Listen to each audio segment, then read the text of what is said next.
kinondena ni una senatorial candidate Jack Enrile ang pamamaril umano sa kanyang police escort habang nasa motorcade sa Compostela Valley. Nanindigan naman ang pinaalis na mayor ng Imus sa si Emmanuel Maliksi na hindi pa rin siya bababa ng pwesto. Saksi si Julio Segovia. Kumpara kahapon kung kailan humantong sa gulo ang pagsilbi ng COMELEC ng writ of execution para ideklarang si Homer Sakilayan ang tunay na nanalong alkalde ng Imus Cavite noong 2010 elections. Naging mapayapa ang pagtitipon ngayon sa munisipyo ng mga taga-suporta ng pinaalis na mayor na si Emmanuel Maliksi. Gayunman, di pa rin daw siya aalis. Si John Vic Rimulya, ating gobernador, pinangunahan yung pagpasok dito sa City Hall. Pinagduduro, tinulak yung mga supporters namin, nasaktan pa nga yung mga babae. So, syempre, ayaw naman namin na mangyari ulit yun. Kasama si Remulla sa mga mapakayat sa bakod ng munisipyo kahapon. Pero itinanggi niyang nanakit siya. No lunch break policy po tayo sa gobyerno eh. Sabi ko, ipapasok kami. Ayaw nila ako papasukin. So, ipag-excuse every single step of the way. Wala po akong sinaktan.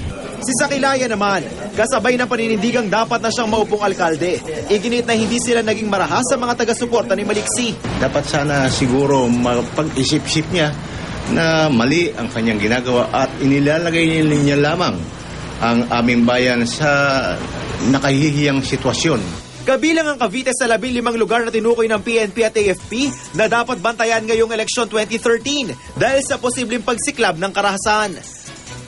Wala sa listahan ng Compostela Valley kung saan tinamaan umano ng bala ang police escort na nakabuntot sa sasakyan ni una senatorial candidate Jack Enrile habang nagsasagawa ng campaign motorcade sa bayan ng Nabunturan.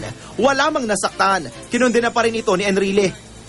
Nagkaroon ng exchange and it lasted for a few seconds but after a few minutes medyo we started to count the cars behind us.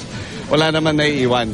Siguro mga 2-3 cars behind us yung police escorts.